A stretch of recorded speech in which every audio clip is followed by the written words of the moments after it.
হ্যাঁ বলো। আরে না না, বাড়িতে তো সবাই আছে, আমি এখন কি করে যাই বলো, যেতে পারবো না। এই মাস মাস বাবা কি গরম পড়েছে রে, সকাল থেকে খেটেই যাচ্ছে, একটু ফ্যানটা ছাড়তো। উম, কার সাথে কথা বলছিলিস রে তুই? সত্যি কথা বল। কই না তো। আচ্ছা একটা কথা বল তো, কেউ কি আছে?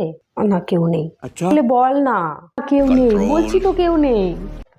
আরে থাকলে বল না, বল। আরে আমাকে ছাড়া কাকে বলবি, আমি তোর মা। শোন, এই পৃথিবীতে মা ছাড়া আপনার কেউ নেই। সব বন্ধু বান্ধব আসবে যাবে 2 দিনের জন্য, বুঝলি? ভালো কথা বলছি, আমাকে বল, কাজে লাগবে। আমি তো তোর মা। তো তো ভালোই হবে, তুমি আমাকে বল। ঠিক আছে ঠিক আছে, তোমাকেই বলছি, তুমি আগে কথা দাও, তুমি কাউকে বলবে না, বাড়ির কাউকে বলবে না। আর বাবাকে তো বলবেই না, আগে কথা দাও, বলবে না। আহা, বলবি তো।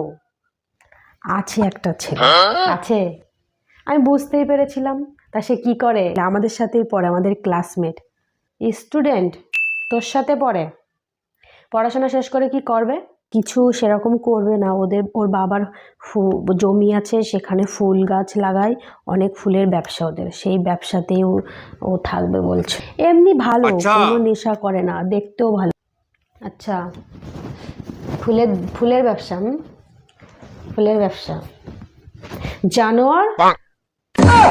হ্যাঁ, সারা বছর ধরে ফুল তুলবি তুই? তুই সারা বছর ধরে ফুল তুলে খাবি? হ্যাঁ, তুই তোর তোর লজ্জা করে না, জানোয়ার? তো ভালো ছেলে গোছাতে পারলি না? একটু চাকরি বাকরি করে, বড়লোক জামাই হবে, আমরা একটু যাবো বাড়ি, আয়েশ করে খাবো, 2 দিন থাকবো। ফুলের দোকান খুঁজেছে জানোয়ার। আমার কপালে শান্তি নেই। দাঁড়া দাঁড়া, তোর বাবাকে আমি বলছি, তোর আমি গোছাচ্ছি, দাঁড়া। না, তুমি কিন্তু বলেছো বাবাকে বলবে না। মা মা, না না না না না, বলবে না কিন্তু, বলবে না। মা।